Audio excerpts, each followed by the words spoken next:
Nobody believes it's true. There's no language like that in the American Rescue Plan. And there's just extra money in those cities. The cities got blank checks, like New York, who didn't deserve it. They get all this money. Los Angeles got a ton of money. The state's got a ton of money. They was able to replenish funds that weren't that didn't need replenishing, and you could choose to put it into these things. But Los Angeles defunded the police. Kamala Harris fully supported that. Austin, Texas defunded their police. All they have is more tent cities. Nothing's worse than New York City. They took $1 billion out immediately. Couldn't get in their anti-crime unit. Oakland, California, and Portland is up 500%. The only thing all Democratic cities. And the only thing we know for sure is that the cops that weren't funded, at least 20% have quit their local forces because they've had it. They turned in the badge because of these Democratic-run cities and the whole reimagining police thing. There's not a Republican who used the term reimagining policing. Or redirecting funds, which Bill de Blasio did. Defunding. Refunding, yeah. There was somebody, a retired Los Angeles Police Department sergeant was on MSNBC, and her name is Cheryl Dorsey, and she had such an extraordinary explanation of what's going on. We had to play it for you to see how one part of policing apparently thinks it's all supposed to work. Watch. Officers now we see across these 18,000 police departments are butthurt because, you know, they can't run willy-nilly through a police department and abuse with reckless abandon. So they're stepping away from specialized units, too cowardly to quit outright the department, but they're stepping away from units. I don't necessarily think that there's an uptick in crime. What officers, police departments, police chiefs, those who are savvy, try to do is pull back, make communities suffer just a little bit so you'll miss that heavy-handedness. And then when you cry uncle, they come back times 10 with more militarization, more heavy-handed elephant hunters who are now preying on an unsuspecting public. So she had suggested that cops in the police departments are manipulating the numbers. But for her to say that they're upset because they can't run willy-nilly through a police department and abuse with reckless abandon. She's talking about police officers want to be able to abuse, it appears, is what she's saying. Where's that coming from? Well, the Democrats are the ones that wanted to defund. You had James Clyburn down in South Carolina, prominent Democrat, and he was saying this is the stupidest message. No one's on board for this. If you look at the poll numbers, the majority of people are not for defunding police. That's why they're trying to change the narrative. But they're not even prosecuting these criminals. They go into the jail and they're out that very same day and they're back on the streets committing more crimes. It is, it's farcical to think that police are making up these numbers. These are stats.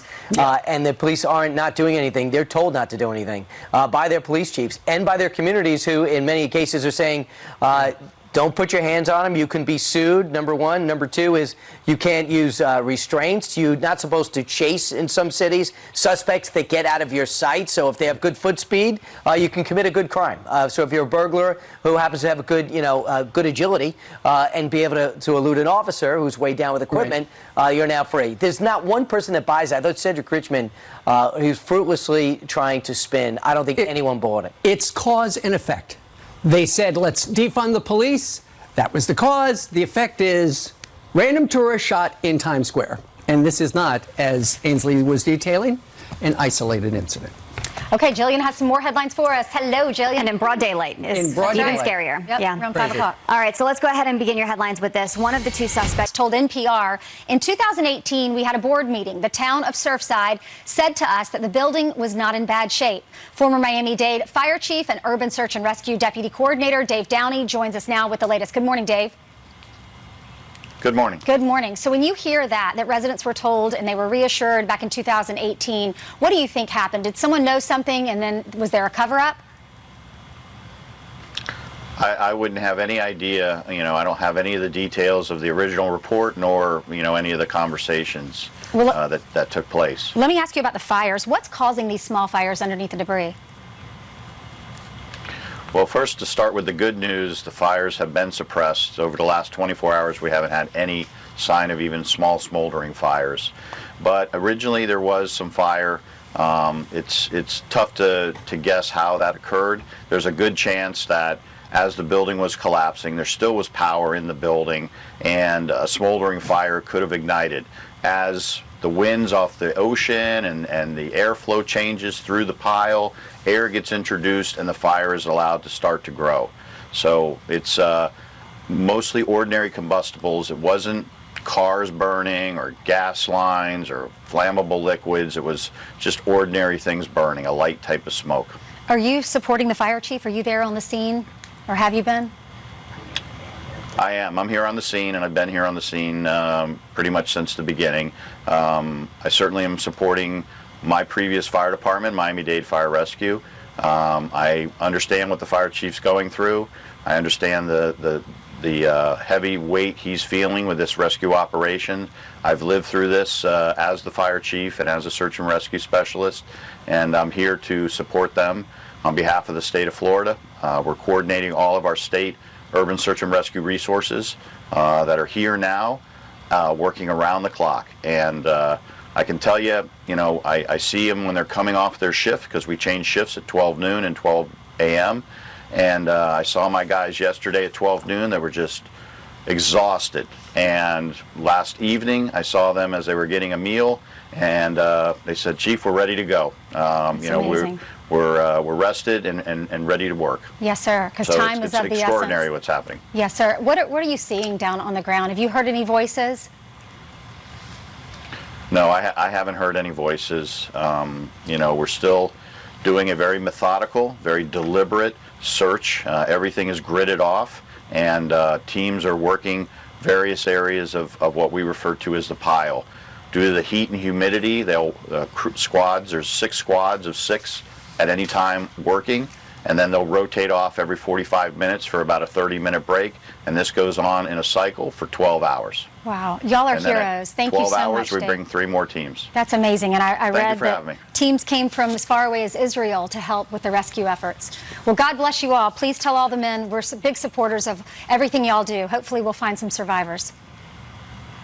Hammer throw on Saturday, and as the national anthem began to play with the winners at the podium, take a look. Barry turned her back on the American flag, covering her face with a T-shirt that read, activist athlete on the front.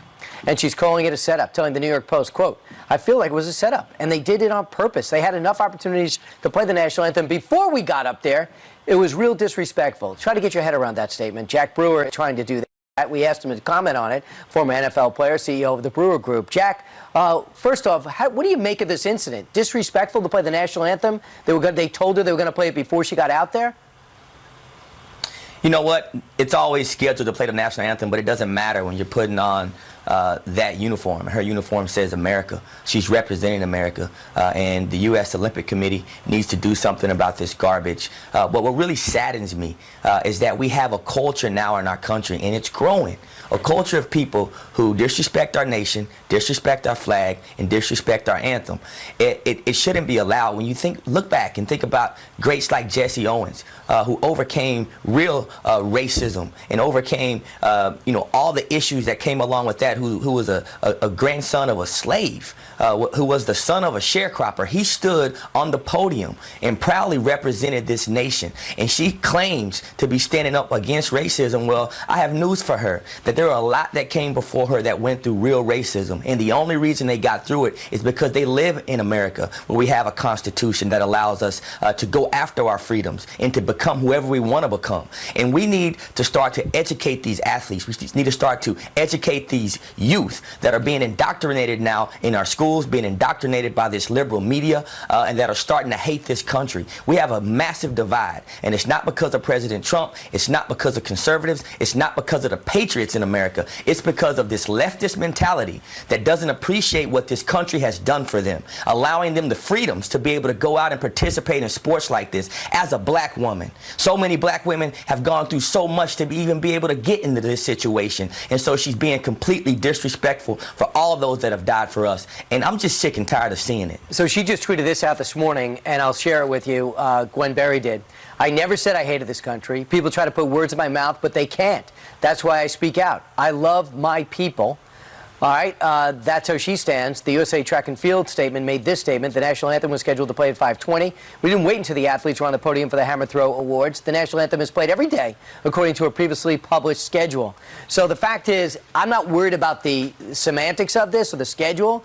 The fact that she feels this way. And I think that the IOC passed a rule. Nobody can protest their flag on the podiums. They just made that a universal rule.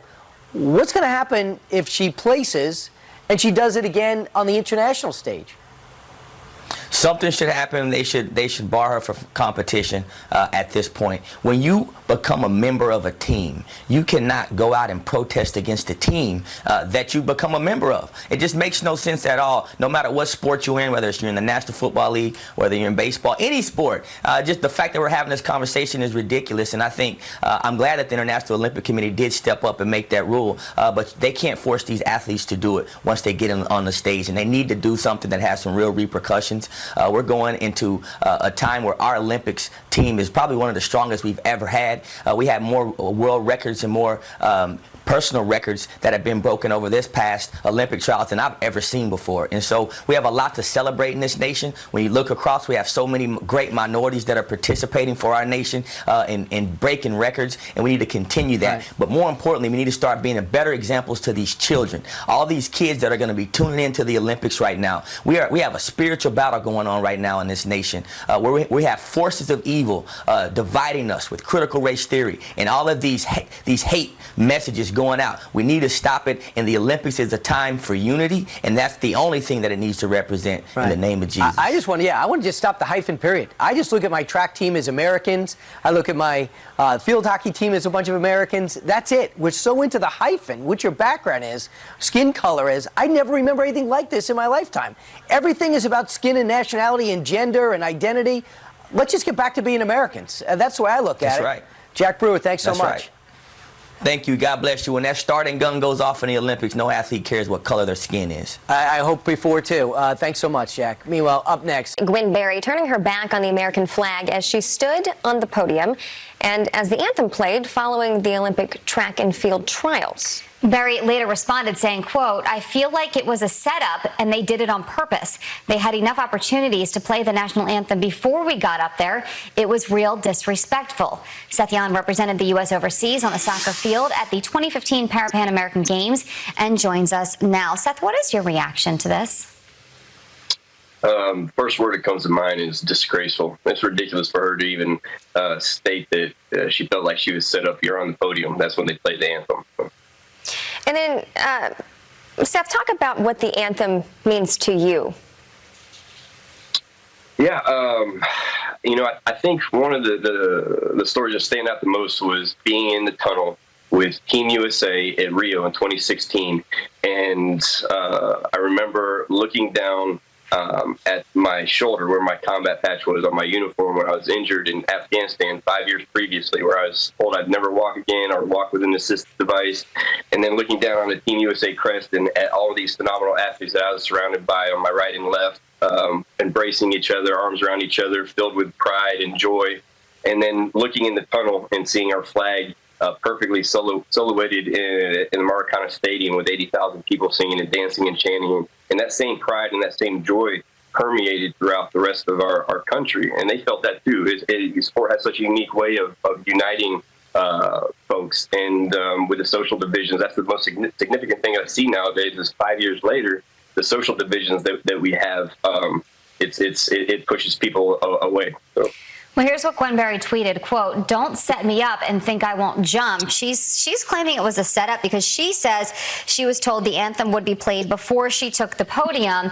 Here's what USA Track and Field has to say, quote, "The national anthem was scheduled to play at 5:20 p.m. today. We didn't wait until the athletes were on the podium for the hammer throw awards. The national anthem is played every day according to a previously published schedule." But I mean, that being said, when you go and you represent your country, shouldn't you be proud of the country you're representing?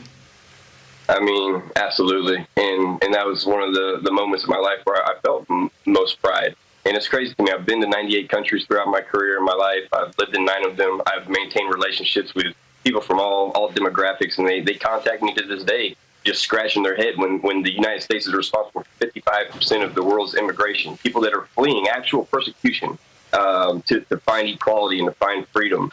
And all she is a byproduct of she's a byproduct of the exploitive liberal media that again exploits these demographics and evokes this emotive response that is completely misplaced. And I would say majority of the athletes are actually just virtue signaling, grandstanding. That's why people don't want to see a bunch of pretentious, pompous athletes, talk about how persecuted they are. In her case, in Miss Berry's case, I believe she truly believes this. She believes that she is fighting for social justice, and good on her. Like that's a freedom that you have in this country, but it doesn't mean that your ignorance isn't going to be called out with counterpoints. So. A lot of words there. Sethian, thank you very much for joining us, and thank you for your service to this country. I appreciate you guys for having me on. Thank you very much. Thanks, Seth. Thanks for joining us today, and good to anchor with you today. So great to meet Fox and Jillian. Friends starts right now. Have a great one.